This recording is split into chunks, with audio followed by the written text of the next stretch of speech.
Hey guys, I'm gonna show you some quick uh, optimizations that I've made to the Shiva Savage fight as a summoner over our several hundred pulls that we've done, uh, just to kind of speed up your learning process a little bit, because there's just a lot of little things that I've sort of figured out over time. Um, Unfortunately, I am not gonna have game audio here because I had Discord in my speakers, and I don't have the audio tracks set up quite separately yet. Now, first things first is real quick. There's a really odd pre-pull thing that you do on this fight. I do a particularly weird one that I figured out. So the way that timings work with the ad phase making Shiva immune for a long period of time, if you use Devotion 5 seconds before the pull starts, you can use it again before she leaves for the ad phase. So this is something I figured out just by looking on the Balance Discord. One key optimization that I've made to it is that before the pull starts, I move my pet like behind Shiva back there. You can see carbuncles all the way over there. And I command my pet over to around here, and then hit Devotion immediately at minus 5 seconds on the pull timer. And what that does is it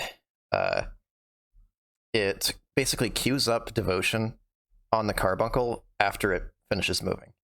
So the Devotion will go on cooldown when I hit the button, but my carbuncle won't actually use it until the pull timer hits about 0, which gives us 5 extra seconds of the damage buff. See there, carbuncle actually uses the spell once it finishes moving. Now, I also do sort of a weird opener on pull. This is just sort of what I've figured out seems to work for me for whatever reason.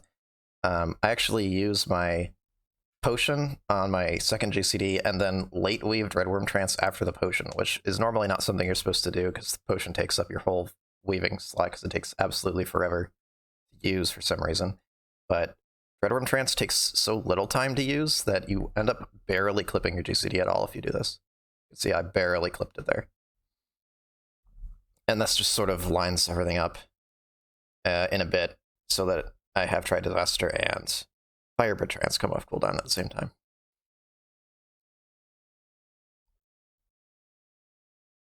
And the first mechanic here is her I don't know, the easy one. I forget what this is called. Yeah, driving or biting frost.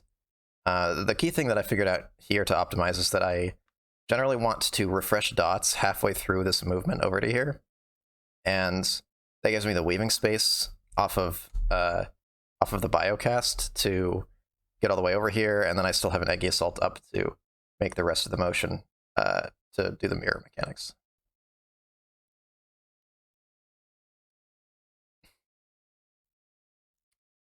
Now we've got Diamond Frost coming up, and on Diamond Frost, I've been addling the end damage on this mechanic because it's pretty hefty. I use Addle about like now, which makes sure it hits like both this knockback, which barely matters, but whatever, and this end damage, which actually hurts. And at this point, we have a whole bunch of nothingness, and I just spam Ruin 3 for like 30 seconds. It's pretty boring, so I'm going to skip ahead a bit.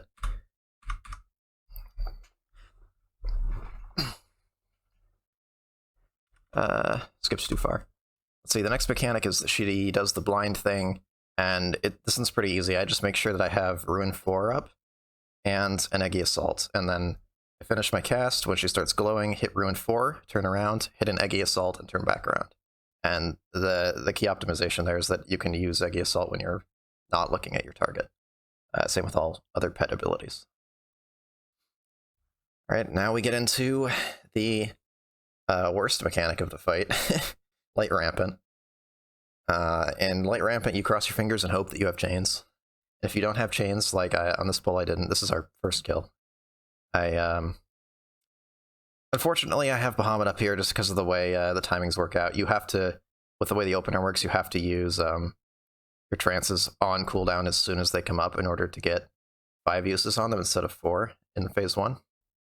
But yeah, the way that you want to do Light Rampant in sort of the least complex motion possible is that you just run like all the way to the left from your initial tower position to like the edge of this marker here, and then curve around in sort of like an L shape and run back to sort of the center here, and then you can stop moving because the orb will be small enough and it'll just run into you.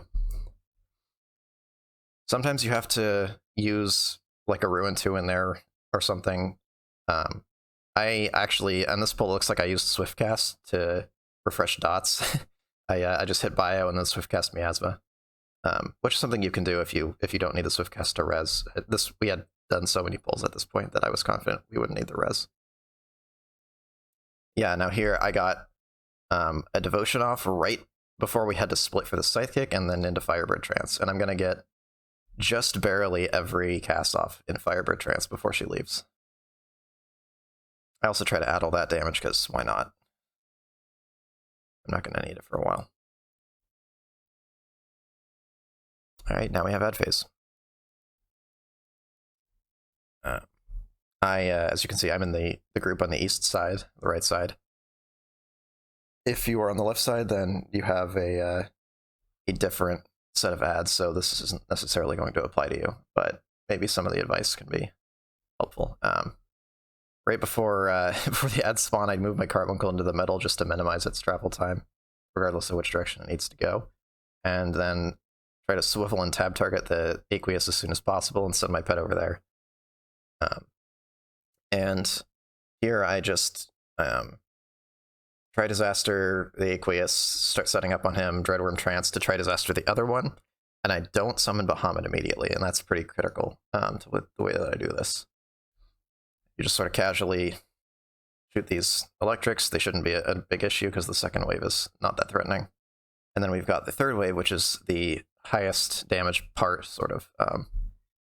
The way that I do this, let me just back up a second. As soon as the electrics spawn in, I try to... this is wave 2, sorry.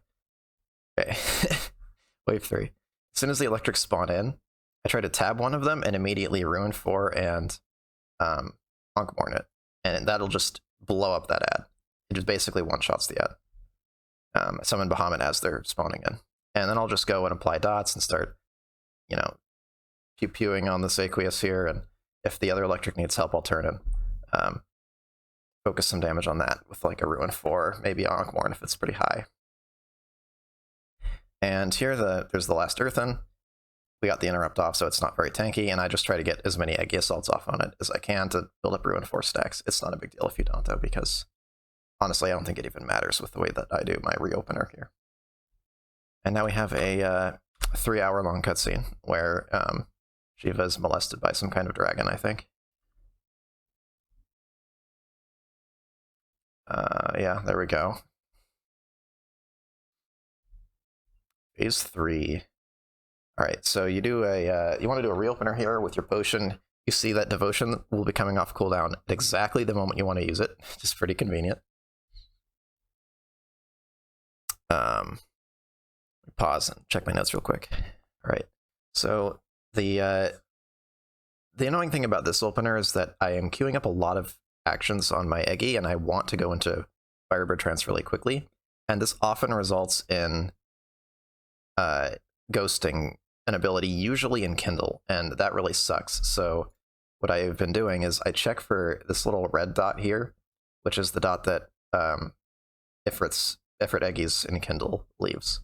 And as soon as I see that dot go up, then I know that I can hit Firebird Trance and not ghost the ability. If I have to delay and clip slightly into a GCD to do that, it's not a big deal, I don't think. Just to make sure that that ability actually goes off. All right, and we have the rotating mirrors. I'm doing callouts on this. You can't see where I'm pointing. This left mirror over here. So I'm calling out which of these markers is safe, and someone else on our team is calling out which direction to move in. So that makes it easier for me. There's really not a lot to talk about for the next few mechanics. Honestly, they're all pretty easy. Just skip through these. We've got the dragon heads. This bit is all pretty easy as a summoner, to be honest. We have plenty of movement tools to deal with this. You might as well use sprint on this, because you don't really need to sprint anywhere else. Yeah, I'll just sort of casually walk over here and walk back. And let's see, next up we have the ice mechanic, so I like to be like right under here for this. And someone on our team calls out whether we're going back to front or front to back. The annoying thing about this bit is that this is a moment in the fight where a bunch of shit is coming off cooldown all at once. I have Enkindle coming off cooldown in a few seconds, and my dots are falling off, so I need to get into Firebird immediately after that goes off. So this is actually one of the most intense few seconds of the fight right here, because I'm trying to hit a whole bunch of buttons all at once while dodging this mechanic. The key, one of the keys here that you can do is you can sort of straddle the melee like positional line, which is the diagonal to the left and to the right behind the boss. The diagonal between the rear and the flank of the boss, because that's the line where the mechanic hits behind her and in front of her. Basically, this, if you're moving from back to front, you can stand like right here and then just shift over to here.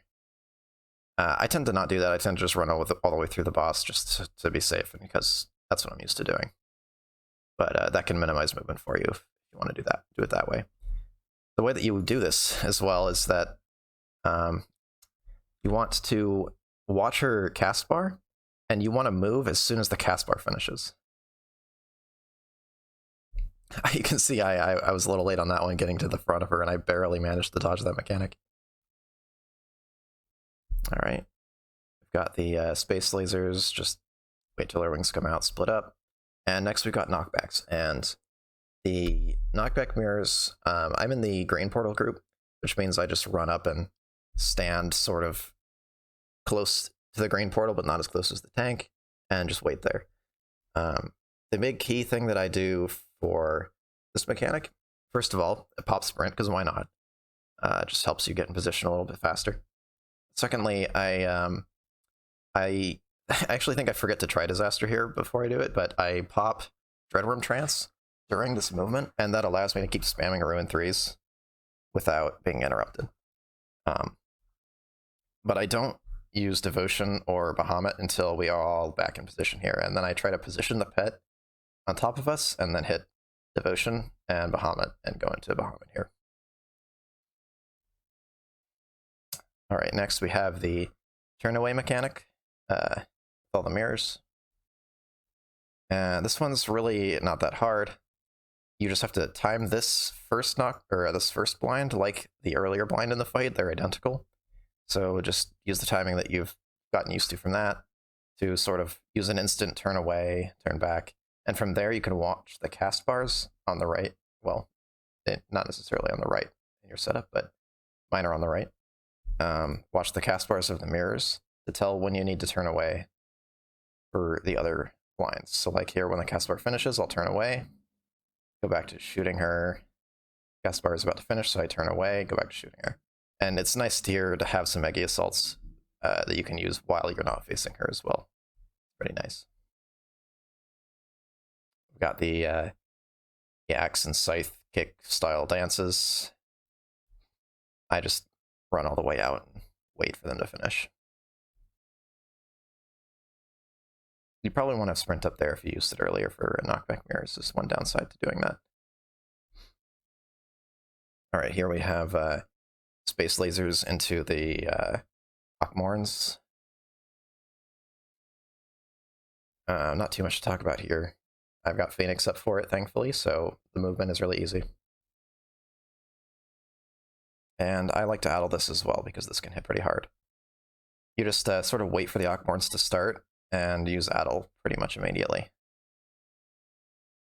And it should still be up for that final hit. Alright, next mechanic is the other big mechanic here, Icelit Dragonsong.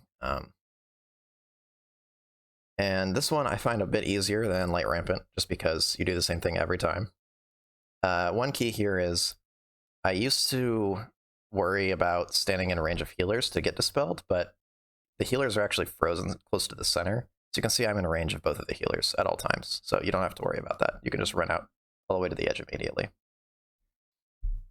Here right at the start of the fight, or at the start of the phase, I pop Wyrm Trance, and I hang on to it for as long as possible so I can keep instant casting Ruin 3s while I walk.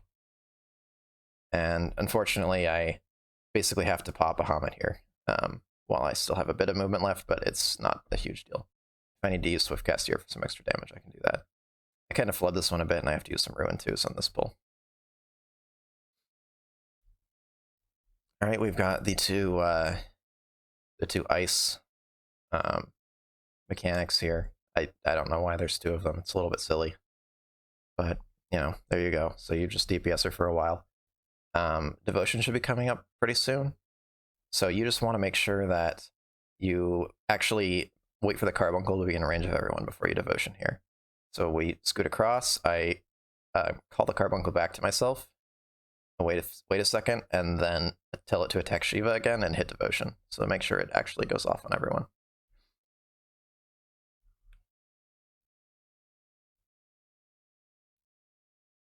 I forgot to mention earlier, I used my third potion actually during Icelit Dragonsong, which is an unfortunate time to use it, but that's when it comes up, and I've got Wyrm Trance and Bahamut. So. This mechanic, not too much to talk about here in terms of summoner optimization.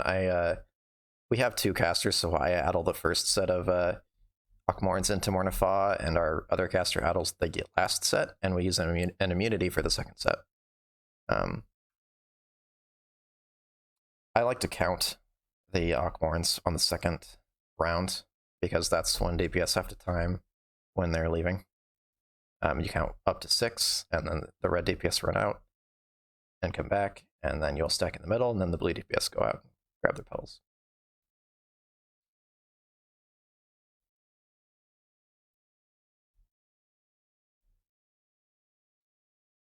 And that's pretty much the fight. I mean, if you get through this mechanic, then there's nothing else left. There's just the one mechanic that you have to stand behind her for. And if you haven't had too many deaths so far and you have decent enough gear, then you should be set. So thanks for watching. And yeah, it felt nice to get the skill. There we go. There we Let's go. fucking go. Oh. All right.